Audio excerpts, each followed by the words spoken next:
La sorcière de la bibliothèque.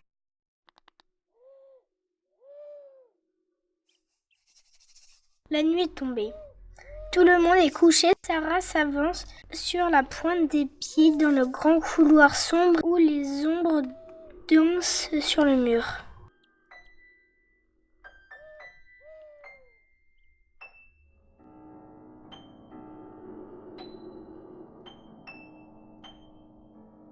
Elle va toujours faire pipi au début de la nuit.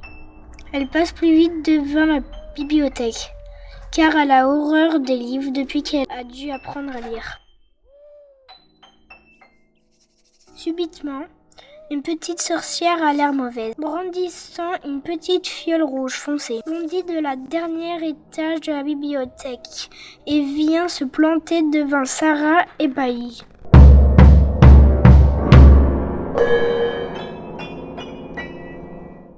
Comme cette sorcière n'est pas plus haute qu'une paire de bottes, Sarah n'est pas trop effrayée. Mais quand même. Garde verrouille et pète de rats. Délivre-moi des rats, sinon gare à toi. Excusez-moi, mais je comprends pas trop cette histoire de rats. Interroge poliment Sarah. Ah là là, c'est de la rayette que tu as sur la casquette, fillette. J'ai besoin de ton aide. Une bande de rats grignote chaque nuit, un peu plus, la belle couverture de ce livre de magie. Sarah n'aime peut-être pas les livres, mais parler à une sorcière même pour sauver des livres, quelle aubaine, quelle aventure. Alors, d'un air professionnel, elle se penche vers l'étage que lui indique la sorcière pour observer d'un peu plus près. C'est le livre noir et une image toute blanche de sorcière dessus. D'ailleurs, elle vous ressemble. Évidemment, puisque c'est moi. Je suis sortie du livre grâce à ma formule magique et au ratafia que m'a donné Barbe Noire le pirate. L'heure est grave. Trouve une solution pour me sauver des rats. Sinon, toutes les histoires seront grignotées avant que tu n'aies le temps de lever ton petit doigt de pied. La sorcière brandit d'un doigt menaçant en direction de Sarah. Attendez que je réfléchisse. Voyons, pour chasser des rats. Sarah n'est pas très à l'aise. Ce n'est pas facile de réfléchir dans de telles conditions. Ah, ça y est, maman a mis 3 tapettes dans le placard à biscottes. Ça devrait faire l'affaire. En 4e vitesse, on ne fait pas attendre une sorcière. Sarah file à la cuisine. Et pas à pas, en portant les tapettes une par une, Sarah piège la bibliothèque. Sous le regard attentif de la sorcière, ainsi fut ainsi fait pour cette nuit.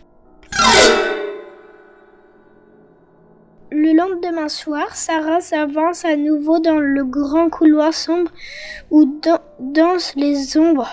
Mais elle ne regarde plus les ombres. Sarah, elle ne voit plus que la bibliothèque. Est-ce qu'elle sera là ce soir? Qu'en bondissant de son gros livre noir, la sorcière se campe au milieu du couloir, les yeux étincelants de colère.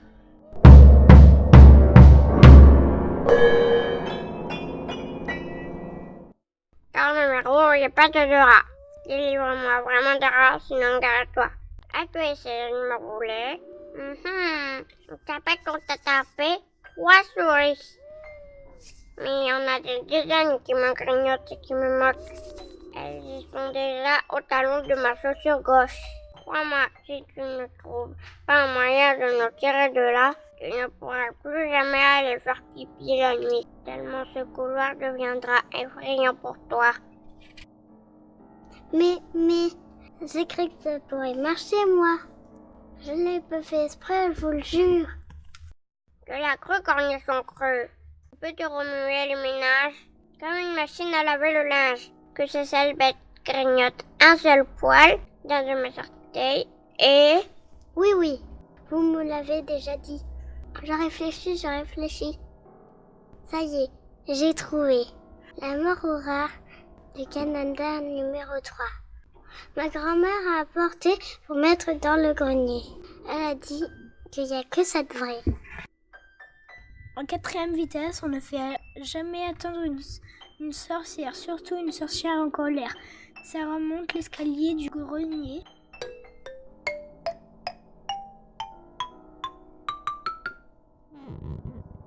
En prenant garde à ne rien renverser, Sarah piège la bibliothèque sous le regard attentif de la sorcière. Ainsi fut, ainsi fait pour cette nuit. Le 3e soir, Sarah ne fait plus trop si elle a envie d'avancer dans le couloir ou si elle appelle sa mère. Au cas où ça tournerait mal. Mais qui croirait les histoires pareilles? Sûrement pas ma mère. Et Sarah se ferait gronder. Et puis, elle a envie de faire pipi. À petits pas, sans s'en rendre compte, tellement elle réfléchit, Sarah s'est avancée jusqu'à la bibliothèque. À ce moment même, la sorcière bondit et de son livre et vit se camper devant elle avec la douceur d'un ouragan en colère.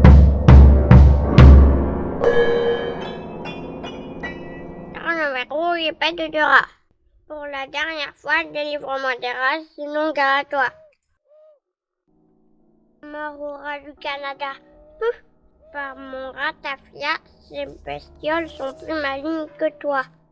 Et en plus, elles ont 2 fois plus d'appétit. Regarde, elles ont déjà grignoté ma chaussette gauche. En effet, Sarah, éberluée, voit une sorcière avec une chaussure noire au pied droit et une chaussette trouée au talon, au pied gauche. Tout le monde sait qu'une sorcière qui n'est pas bien habillée ne peut pas jeter de sorts très mauvais.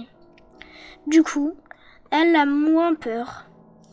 Et comme elle a moins peur, elle se met à réfléchir aussi fort qu'une machine à vapeur. Attendez, j'ai une idée. Il vous faut un chat. Et là, c'est sûr, les rats feront toutes croquer. Justement, la mère Michel, notre voisine, a plein de chats. Un de plus, un de moins, ça n'avancera même pas. Il y en a un tout noir avec les yeux verts que j'appelle Belzébuth. Il est très gentil et il sait chasser les souris. Je vais pas aller le chercher. En 4e vitesse, il ne faut pas faire attendre une sorcière, surtout une sorcière en colère. Sarah file dans le jardin de la mère Michel.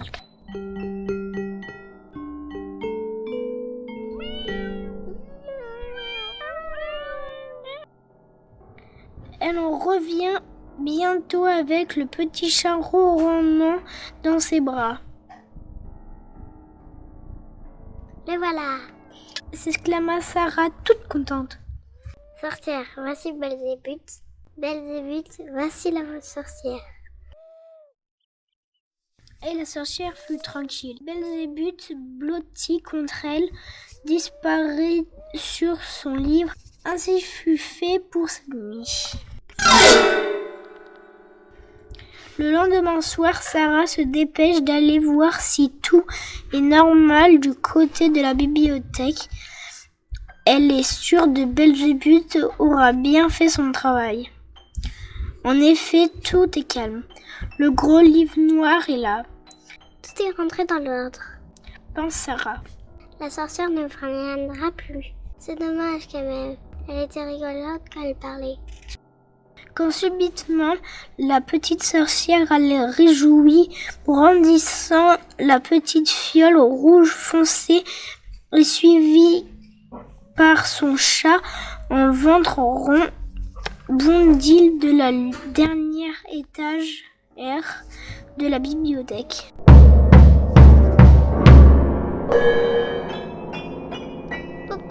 Coucou, je suis bien content de te voir, pas de Loire. Tu sais, mon petit Belzébuth a gratté tous les rats. Tous les livres sont sauvés. Tu m'as bien aidé. Si tu veux bien, Ned Lapin, je te raconterai une histoire tous les soirs, petite poire. Mais pour être sûr d'être tranquille, tu seras seul à nous voir. Et tous les soirs, on peut voir Sarah assise sur le gros coussin en face de la bibliothèque, un livre à la main. Des fois, on la voit rire toute seule. Non, c'est la sorcière de la bibliothèque qui la fait rire en lui racontant une histoire. Mais ça, sa maman ne le sait pas. Qui croirait une chose pareille d'abord ?